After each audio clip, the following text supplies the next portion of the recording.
Well, just about 3 months ago, she got a call from the President of Ghana to take up a position as a sector minister, the Ministry of Sanitation and Water Resources. Dr. Freda Prempeh is our guest here on this interview. We're going to speak about a number of issues. Of course, new ministry, a lot of expectations of this portfolio that she is in. We'll get to speak about all of those things. And as she's also a member of parliament for Tano North, we'll see whether we can get a fair idea of how work is going for her as a parliamentarian over the period. So welcome once again. My name is Etsey Atisu.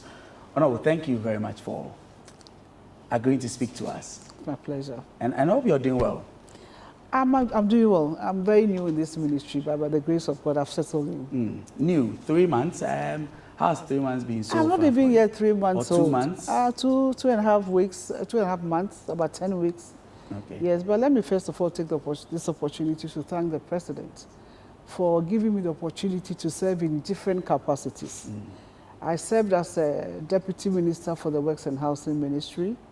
He moved me to the Ministry of Gender, Children and Social Protection, elevated me and moved me back to the Ministry of Works and Housing as the Minister of State, and then moved me back to the Presidency as the Minister of State at the Office of the President. And now he's giving me this portfolio, these bigger shoes to wear. I've settled in less than 3 months. So I just want to thank the President for the confidence reposed in me and giving me the opportunity to serve in different capacities, including my current portfolio. Okay, so how is the settling in going? Well, it's not too much of anything new to me because I've gone through the mill. Okay. I've also served as an assemblywoman, and you know what it takes to be an assemblywoman, especially in Accra.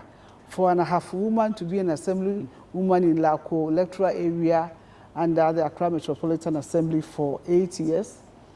I served as the chairperson for Development Planning Subcommittee and also the chairperson for the Women and Children Subcommittee of the Assembly.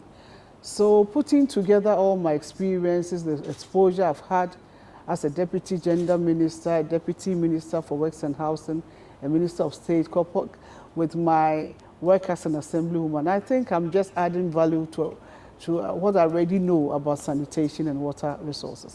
Now, the ministry is more or less with this name. It gives you a fair idea of what it's about, but can you give us a general scope of what your mandate specifically is? Our mandate specifically is we're supposed to ensure that the good people of Ghana get safe drinking water. We are supposed to protect our water bodies through the Water Resources Commission.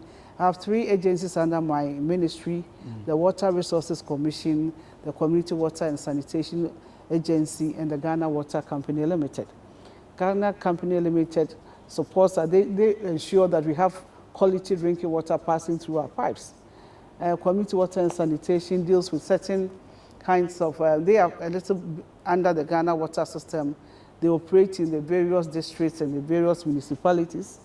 The Water Resources Commission, they are mandated to ensure that we protect our waters, we protect our water bodies, we ensure that people don't pollute and contaminate our water. So basically, we work at the riversides where we have the river Pra, the Brim, and all those things. And they ensure that they take periodic stability levels. They want to ensure the level of the safety of our water. So they work in close collaboration with the Minerals Commission and part of the Ministry of Lands and Natural Resources. And the sanitation part, anytime you mention sanitation, people think it's just about evacuation of refuse. And a lot of people are even confusing our mandates with that of the Ministry of Local Government and Decentralization, because at the district assembly levels, they sign contracts with private service providers to ensure that garbage is evacuated from our households and within the community. We are supposed to do a lot of policy direction in that aspect.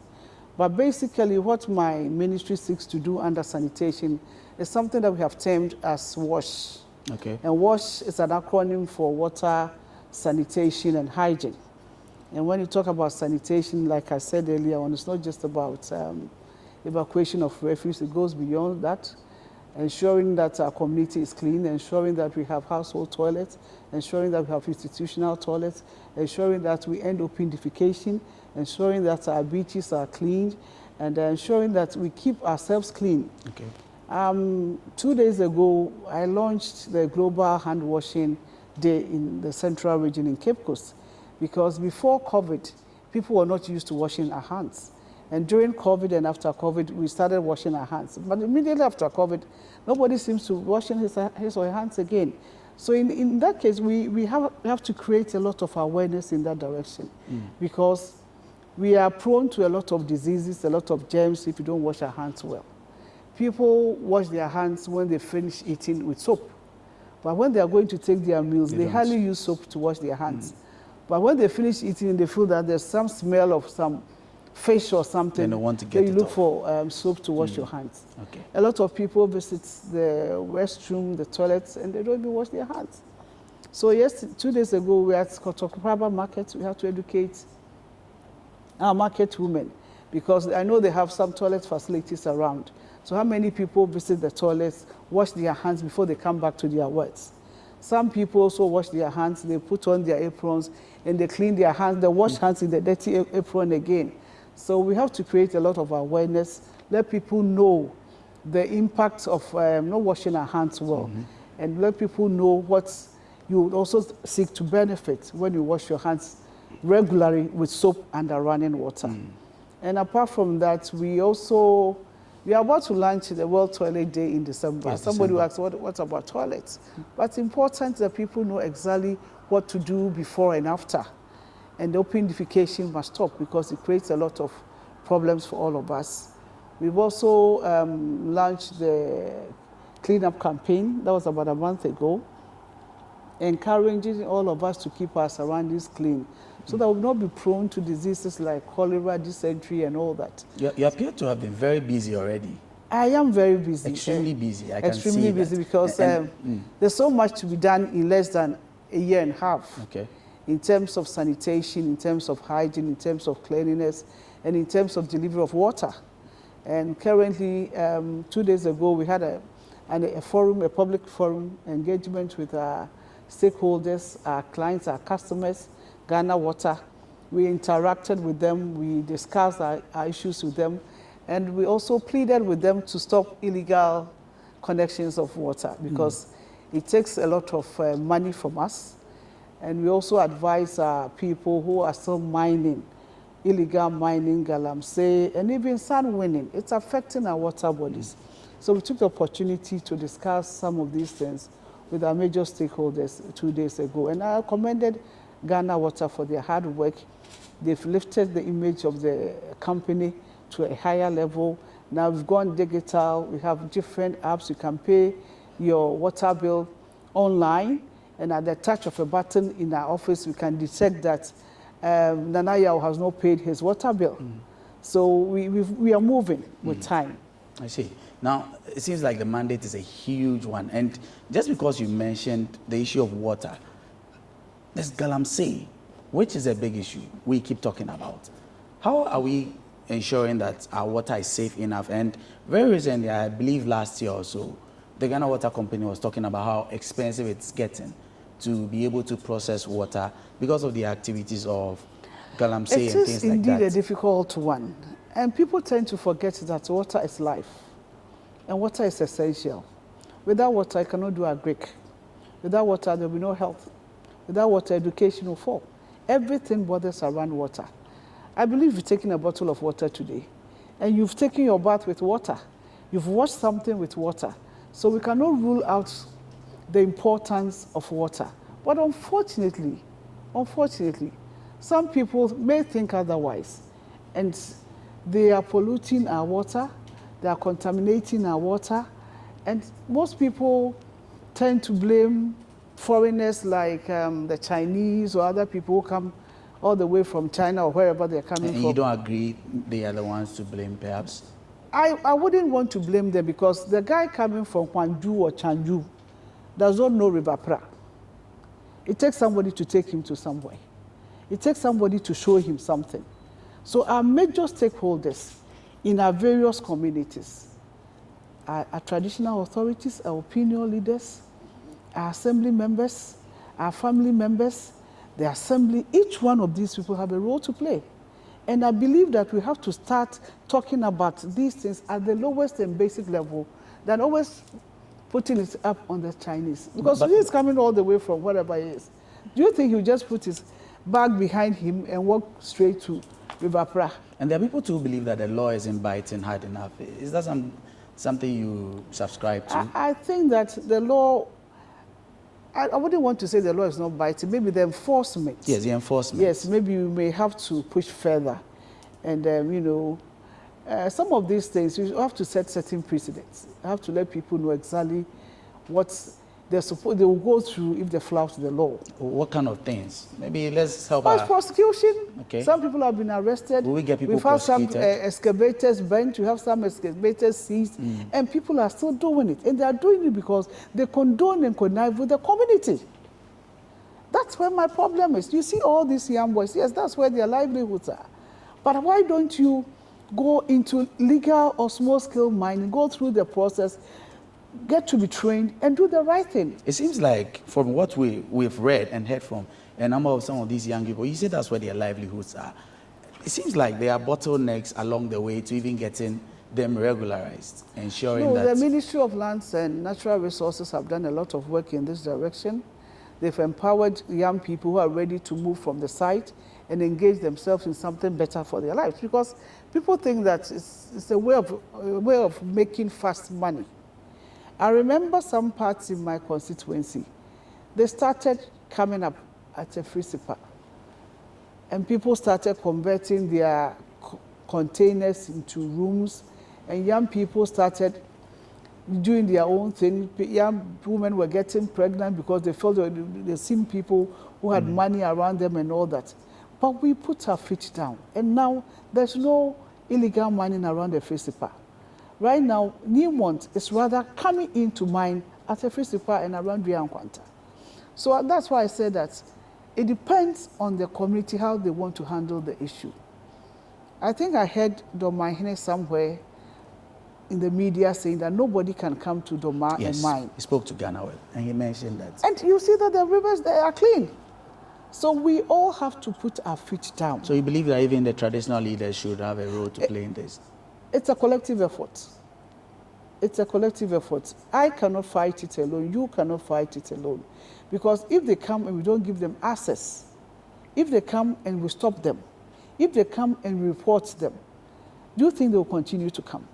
But when they come, we accept them because we think that we can also make a penny or two out of what they are coming to do, forgetting that we are contaminating, and you know, all those things are affecting our water bodies. And Ghana Water would have to spend more money to treat the water that comes through our pipe.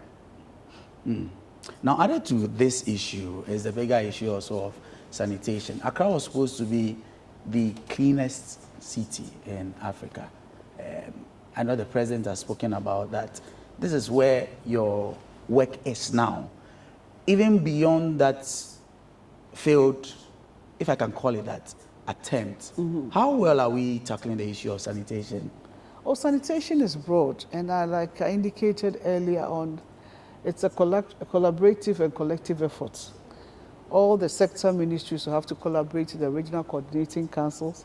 And when it comes to evacuation of refuse at the district assembly and municipal levels, it's solely in the purview of the district assemblies.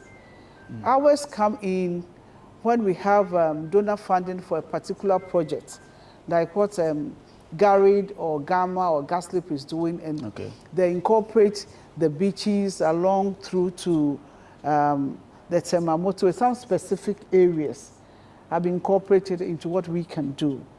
But apart from that, the local level, the basic ones, evacuation of refuse here and there, the household ones are all under the purview of the Ministry of Local Government, and for that matter, the district assemblies. Well, one of the issues that came up recently... We have been supporting them anyway under the Gamma and Garrid project. Yes, we've been supporting them with trucks, we've been supporting them with refuse containers and scapegoats and all that. So we'll continue to support them and continue to collaborate with them to ensure that the president's vision comes to reality. One of the issues that have come up in the last few weeks or so, which your ministry has had the reason to clarify, was some supposed money from the World Bank for was it for training of extension officers? There was a little Which one confusion. are you talking about? Some 125 million. Ah, Yes. I also saw the write-up, but I was What like, was the confusion about? No, I think somebody in his own sense decided to do his own publication. I don't know where he got the information from, so he decided to put something out there. And the 125 million is some World Bank funds for some projects under the ministry, which was initiated in 2020, about 3 years ago in Kumasi. So there's actually 125 million. 125, which is being rolled out in phases. Okay. Roll phase 1, phase 2, phase 3, phase 4. We are doing a lot of. I came to meet it anyway. So let me be emphatic here that people think that $125 million have been dropped at the ministry's doorstep. That's not it. Nothing like that. And whatever monies that runs through World Bank to the ministry is passed through the Ministry of Finance, and we write to seek approval to initiate the process, and they are paid. So, and the World Bank also has its own processes, ways or means of, getting their projects done, their consultants and all that. Recently, I was in Kumasi to commission the first batch of some institutional toilet facilities under the Gamma project. We are doing 129 in Kumasi. We've done over 200 in Accra, and 38 was ready, so I had to go and commission the project. So a lot of other components are involved under the $125 million, which is being run by the World Bank through the ministry.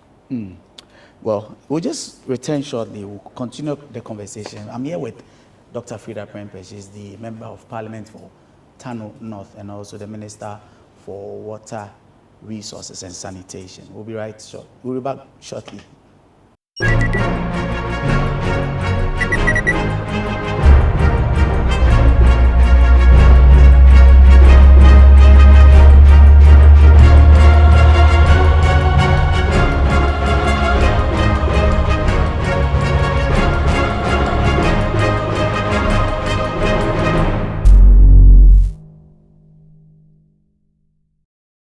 My guest is Dr. Freda Prempeh, Minister for Sanitation and Water Resources.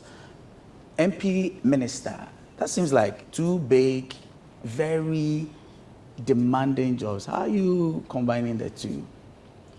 I've always had to combine so many things at the same time. Okay. I've served as a prison officer in uniform for 10 years. You were in the prison service? Yes, I was enlisted into the prison service in 1991. Oh, and you left? I worked 5 years at Jamesford Female Prison and 5 years at the headquarters. Interesting. How was that? Well, it's interesting. A lot of people wouldn't want to join the prison service at the time, but I felt that I also needed to join to contribute to my quota to the safekeeping of prisoners and rehabilitate them where practicable. Because if you open one prison establishment, you cannot sit here comfortably with your coat. You know what will come out of the prison yard. So prison officers need to be appreciated. So I joined to also contribute to my quota to the safekeeping of the prisoners and to also rehabilitate them very practical. And I've never looked back. I've never regretted joining the service. And I feel proud about myself that I had opportunity to also serve in that capacity. But you're still doing so it's been many years of doing a lot of work. Yes, together. Because when I was serving as a prison officer, that was the time I actually combined to do my A-levels on my own. I did two subjects, and the following year I did 2 subjects. Then I enrolled at the Ghana Institute of Journalism to pursue my journalism program and PR. And that was around the same time I combined to do my marketing with the Chartered Institute of Marketing, level 1, level 2, then I chartered. At the same time, I also combined to do my program at GIMPA. So I've always had to combine so many things. And when I left the prison service in 2002, when I became the assemblywoman for the area, that was the time I also combined to do my first degree at Legon. So I've always had to combine so many things. So combining as a mother, a parent, a member of parliament, a minister of state, it depends on how you manage yourself and you plan yourself. So a lot of the things you do now are just you need more than 24 hours to survive. To but it depends on how you carry yourself, how you plan yourself. But I have gone through, with my level of exposure, my level of experience that I've gained within the years. It's like, even though the cabinet status, you have to do more than just being a deputy minister or a minister of state. But it's something that I had always tuned my mind for, so I don't see it as anything new. Now, your ministry handles water issues, and obviously the big issues about water now, the flooding in parts of the eastern region and mostly in the Volta region, is something that a lot of people are talking about. You're also on the interministerial committee that has been set up. How is the situation like? We heard as of the last time, over 31,000 people had been displaced. Is that not a cause for what people maybe are calling for, maybe a state of emergency? Have we gotten to that point at all? I think it's a worrying situation. And let me take this opportunity once again to sympathize and empathize with our brothers and sisters who have had to go through this. I have visited the place. We went with the president to have a look at the situation, to assess the situation on the ground. And when we went with the helicopter, you could feel and see the homes that have been submerged in water and all that. But I believe that as it stands now, the government is doing its part. The Volta River Authority are also doing their bit. And NADMO is also doing the best that they can, trying to bring the situation under control. I know a lot of education have gone on. A lot of relief items have been sent to the people who are displaced. We are experiencing this after, I think the last spillage was about 11 years. 2010. 2010, yes. That's about 30 years ago. So it's not something that we anticipated to happen as it is now. Is it about the gravity or not at all? I think that right now, with climate change, everything is possible. Look at what happened in New York. The whole subway was submerged in water. Who would have thought something like that will happen in the US? Okay. But due to climate change and so many other factors, you can't rule it out. And the rainfall patterns have also changed. So I think VRA also decided to put certain structures in place to ensure that the dam is also protected. Because if something happens to the dam now and it's broken, by now we would have all been submerged in water. So it's a worrying situation. We went there with the president, and when I got back, I directed a team, my director water, director sanitation, the executive secretary for the Water Resources Commission, representative from the Ghana Water, and then Community Water and Sanitation, and one or two other technical people to go there, meet with NADMO and assess the situation and see how best, as a ministry, we can also support them. The first thing is to deal with the contamination of the water. Okay. Because the whole place is contaminated. Stagnant water. Stagnant water, and hospital facilities passing through, the mortuary facilities passing through, everything passing through the water. So the whole place, it's contaminated. So even if we thought of sinking boreholes for them, once you sink deep, you are not too sure of the kind of water that is coming out. So the first thing is to protect the safety of the water. So they are assessing the water on a daily basis to see how best we can support. This is being done by? By my team. Okay. My team, because it's our mandate to ensure. So that means your team is stationed there, or they go and come, yes. They go take samples from other places, come and test, and they go back. Okay. So apart from that, I know NADMO and the VRA have also given them mobile toilets, because it's important that we protect open defecation. That will even worsen the contamination of the water. So it's good to provide them with mobile toilets. And we closed a majority of our pump stations, but currently the water is subsiding. So we opened about 2 or 3 stations for them. So some areas are having pipe-borne water. But apart from that, initially we supplied them with about 1,500 bags of sachet water. You know, Ghana Water, we also produce bottled water and sachet water. So we supported them with some sachet water, apart from the ones VRE also bought for them, and NADBO and other community philanthropists and all of us individuals in this country are also supporting them. And we also supply them in water tanks. Okay. You know, we station them at various places where they could fetch. But right now, VRA and NADBO have also provided them with polytanks. So when we go, just empty into the polytanks and the first time into the buckets and other utensils that have been given to them. So my ministry, in terms of sanitation, in terms of water, we are deeply involved. Now, are we seeing the last of the spillage? And what's the immediate? I know you have a team out there. The president has given assurances all across. But what is the short and long-term plan to be able to ensure that such a catastrophe doesn't reoccur?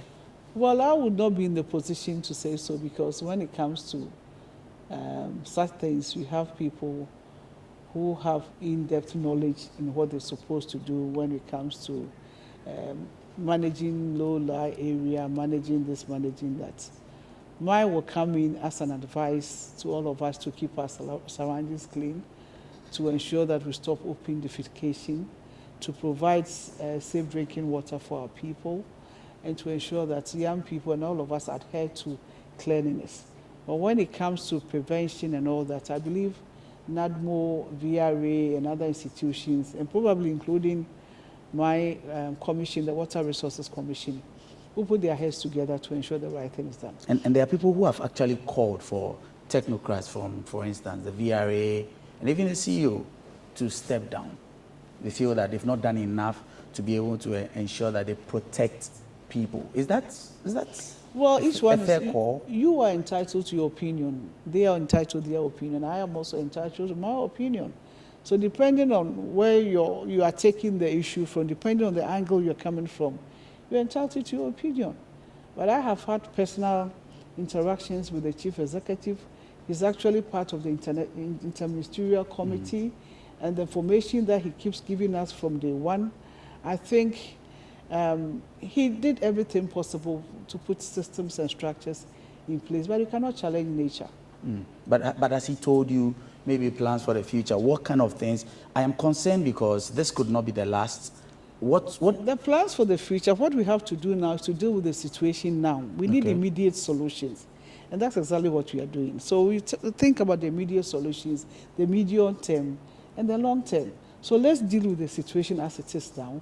When we get to the medium term, then we can plan for the future. But I believe they put structures in place to ensure that such occurrence will not happen again. But once you are not God, you cannot truncate the rainfall pattern. You cannot say much. You only have to ensure that you have systems and structures in place to curb the situation when it occurs. Okay, now you have maybe about a year or more to be in this office. Maybe let's look at how you hope to administer the office until the end. What are some of your targets? Well, I would want to leave a legacy in the water sector and in the sanitation sector. So that's what I'm working on. I have less than 1.5 years. I've given myself 1 year, because once we enter 2024, close from June, July, a lot of people will be thinking about what's election 2024. So whatever you can do, you try and do within this time. So we are working very hard to ensure that we end open defecation. We are working hard to ensure that we provide household toilets, we provide institutional toilets for some facilities. We are hoping that by the end of the year, close to the middle of next year, all the water treatment plants, water systems that we put in place will be running and running very well. We're also hoping that we're able to protect our water bodies, so we're working hard towards our water security. I'm hoping to ensure that we're able to set up a regulator to regulate, especially the ESPA, the environmental, the private service providers. You know, these times we have these people who use the tricycle to collect garbage from households, and they just dump anywhere. because we don't have a regulator. So we're hoping to come up with a sanitation authority. We have reviewed our water policy. We are also reviewing our environmental policy. So these are some of the things that I want to leave behind. All right. Thank you very much, MP for Tano North and also Minister for Sanitation and Water Resources, the Honorable Dr. Freda Prempeh. So that has been our conversation here on GhanaWeb TV. My name is Etsey Atisu. You can go on to www.ghanaweb.com for news. Until another time, be safe.